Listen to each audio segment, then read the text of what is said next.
और हम mission save constitution तो पहले ही ऐलान कर चुके हैं, ईवीएम के खिलाफ एक बड़ा आंदोलन सड़क पे शुरू किया जाएगा। असल में बम ब्लास्ट यही करते थे और इल्जाम लगाते थे कि मुसलमानों ने बम मार दिया। ये अब सत्ता में है इसलिए कहीं बम नहीं फट रहा है।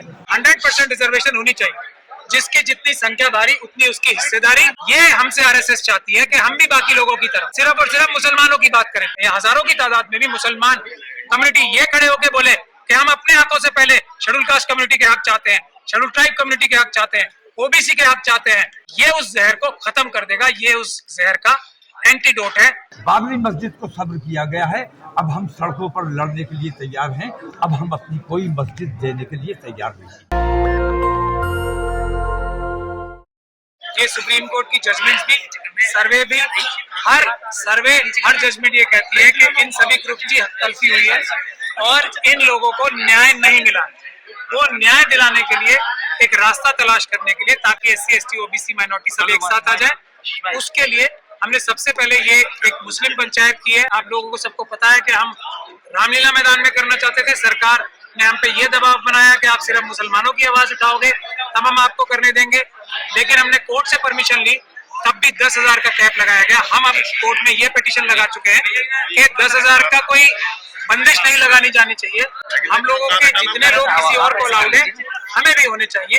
लेकिन बुनियादी बात यह है कि इस देश का सोल्यूशन एक ही है, और वो सोल्यूशन ये है कि 100% रिजर्वेशन होनी चाहिए, जिसकी जितनी संख्या भारी उतनी उसकी हिस्सेदारी, ईमानदारी और बगैर कोई बेईमानी के होनी चाहिए। नॉट फाउंड सुटेबल नाम की चीज नहीं होनी चाहिए। रिजर्वेशन पूरी तरीके से लागू होनी चाहिए, बल्कि 100% रिजर्वेशन। और रिजर्वेशन सिर्फ एजुकेशन में नहीं, रिजर्वेशन सिर्फ नौकरी में नहीं, जमीन के नीचे से लेके आसमान तक जो भी संपदाएं हैं भारत की, चाहे वो गवर्नमेंट के सेक्टर में हो या प्राइवेट सेक्टर में हो, उसमें हर एक भारतीय नागरिक की बाबा साहब डॉक्टर भीमराव अंबेडकर ने बराबरी की हिस्सेदारी बनाई है। और वो बाबा साहब डॉक्टर भीमराव अंबेडकर के संविधान से, जो हम सब ने एक्सेप्ट किया है, उसके हिसाब से सबको 100% रिजर्वेशन हर चीज में मिलना चाहिए। नौकरियों में, गवर्नमेंट में, मंत्रियों के पद में, प्रधानमंत्री में, सब में रिजर्वेशन होना चाहिए। जैसे रोस्टर बनता है ना गवर्नमेंट जॉब का, वैसे ही प्रधानमंत्री और चीफ मिनिस्टर की पद में भी भले ही रोस्टर बनाना पड़े, लेकिन हिस्सेदारी सबकी होनी चाहिए। ये 24 के चुनाव से पहले ही क्योंकि चुनाव से पहले देखिए, लोगों ने राजनीति को एक बहुत ही गंदी और घिनौनी चीज की तरह देखना शुरू कर दिया है। लेकिन ये बात सही नहीं है। राजनीति संविधान के तरीके से सबसे अच्छा रास्ता है सबको न्याय दिलाने की। बहादुरी के साथ अगर संविधान का प्रयोग किया जाएगा तो हर एक व्यक्ति को न्याय मिलेगा। हम अगर एससी एसटी ओबीसी, मुस्लिम सिख क्रिश्चियन बौद्ध एक प्लेटफॉर्म पे आ गए तो हर एक के लिए इस देश में इतना कुछ है कि हर एक घर खुशहाल हो जाएगा। इसीलिए हमारा नारा भी यही है, घर घर संविधान, संविधान से हर समाधान। मौलाना तौकीर रजा ने अभी एक बहुत बड़ा ऐलान किया है, हम किसी भी पार्टी को वोट दें, संवैधानिक बात है, तो उससे वोट के एवज में क्या लें। ये हर एक वोटर का, हर एक कम्युनिटी का हक है, जो आज तक नहीं मिला। इसीलिए ये नेगोशिएट करना कि कौन सी पार्टी, कौन सा ब्लॉक देश को भी मजबूत करेगा और सबको सबका हक बराबर का दिलवाएगा, इसके लिए नेगोशिएशन, पूछताछ, डिस्कशन होनी चाहिए। और इसीलिए अभी ये 5 मेंबर कमेटी का अनाउंसमेंट किया गया है। ये सभी पॉलिटिकल पार्टी से अप्रोच की जाएगी और उनसे पूछा जाएगा कि वो क्या देना चाहते हैं, क्या वो 100% रिजर्वेशन के लिए तैयार है। ये पूछा जाएगा क्या वो वक्फ एक्ट लागू कराने के लिए तैयार है लेटर एंड स्पिरिट में, क्या वो SC ST एक्ट लागू कराने के लिए तैयार है लेटर एंड स्पिरिट में, क्या वो SC ST सब प्लान लागू करने के लिए तैयार है लेटर एंड स्पिरिट में, क्या वो रिजर्वेशन जो आज मौजूद है नौकरियों में, पढ़ाई में, प्रमोशन में, बिना बेईमानी किए देने के तैयार है। ये सब शराइत रखी जाएंगी।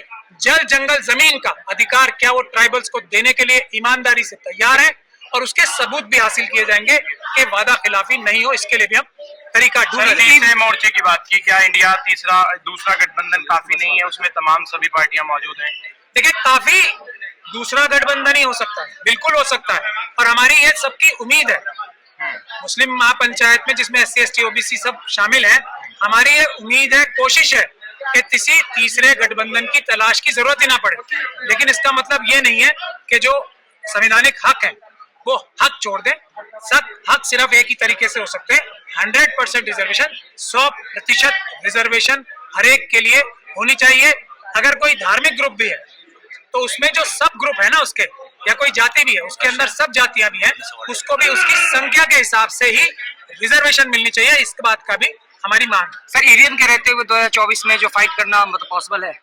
ईवीएम का ऐलान भी अब ये कमेटी बन गई है। हम सभी पॉलिटिकल पार्टी से सबसे पहली रिक्वेस्ट ये भी करेंगे कि सब मिलकर, और हम मिशन से कॉन्स्टिट्यूशन तो पहले ही ऐलान कर चुके हैं, ईवीएम के खिलाफ एक बड़ा आंदोलन सड़क पे शुरू किया जाएगा, उसका भी हम ऐलान पहले ही कर चुके हैं। अब 18 के बाद, आज के बाद हम उसका तारीख भी मुकर्रर की जाएगी और आप सभी लोगों को बताया भी जाएगा। सर कोई भी मुस्लिम अगर आगे आता है, नेता आता है, तो उसको लगातार बीजेपी से जोड़ा जाता है, तो आप लोग भी तो छूते नहीं रहेंगे? आप लोग भी कहा जाए कि आप भाजपा से मिले, उनके एजेंडे पे काम कर रहे हैं। उन्होंने बहुत कोशिश की, डायरेक्टली इनडायरेक्टली हम पे बड़ा दबाव बनाया कि आप ये ऑल इंडिया मुस्लिम महापंचायत में, आज भी आप देख रहे हैं ना पुलिस कितनी खड़ी है बाहर। आपने किसी और ऐवान गालिब में पुलिस देखी है इतनी कभी भी?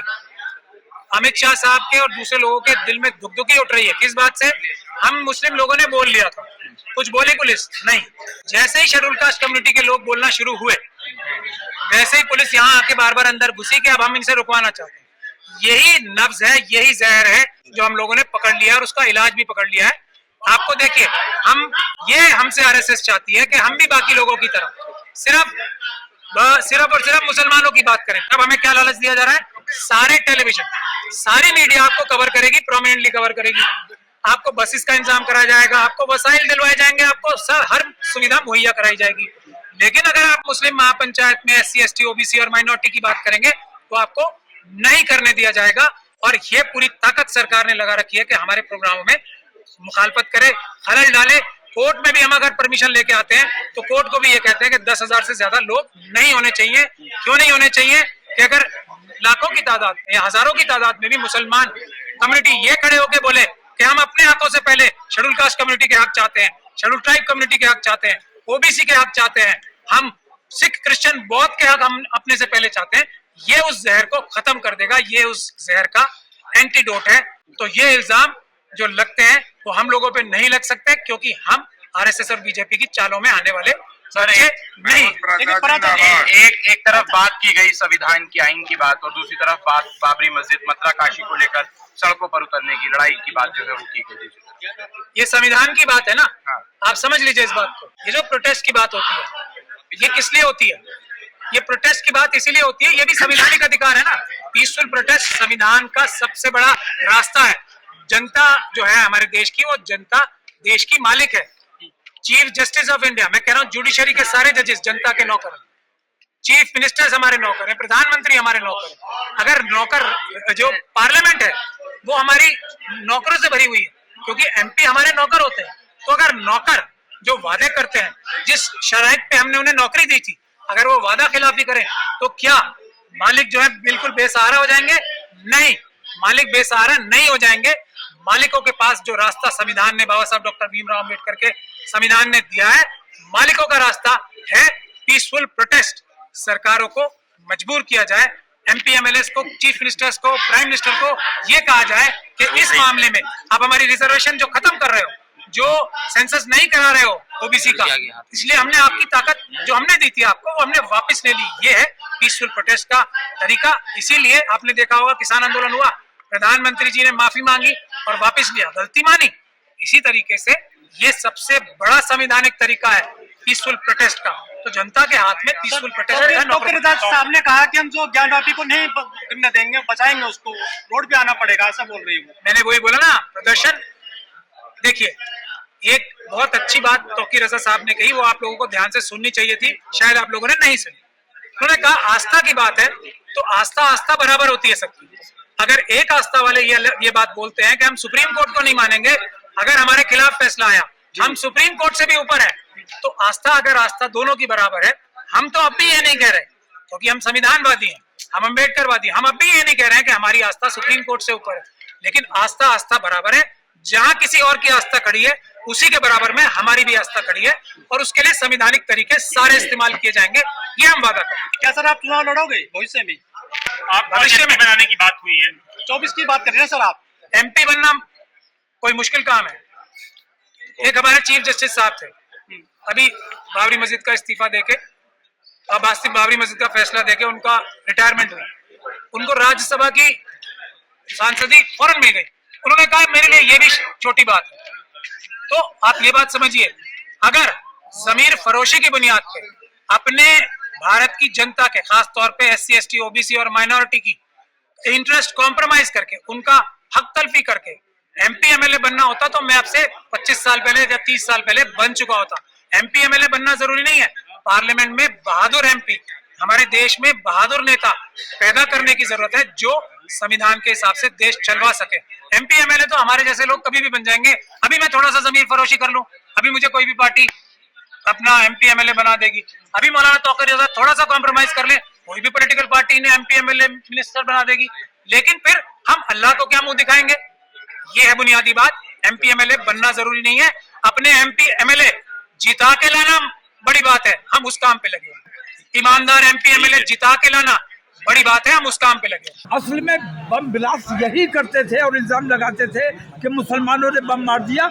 ये अब सत्ता में है इसलिए कहीं बम नहीं फट रहा है, और बमों से इन्होंने हमेशा फायदा उठाया है, और पिछला चुनाव भी पुलवामा के जरिए जीता गया है। सामने राम मंदिर का मसला है, उस पर क्या कहेंगे मौलाना? जब करने की बात हो रही है, शाही ईदगाह का सर्वे कराइए, खूब कराइए, लेकिन अब ये बर्दाश्त नहीं किया जाएगा।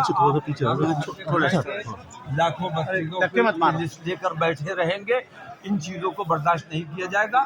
धर्म का जो नशा सुंघा दिया गया है, जो चरस पिलाई जा रही है, ये बर्दाश्त नहीं किया जाएगा। बाबरी मस्जिद को सब्र किया गया है, अब हम सड़कों पर लड़ने के लिए तैयार हैं।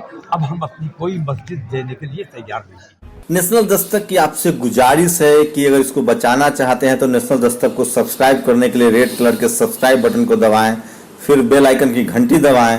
नेशनल दस्तक को बचाने के लिए बहुत जरूरी है कि हर खबर को शेयर करें, लाइक करें, कमेंट जरूर करें।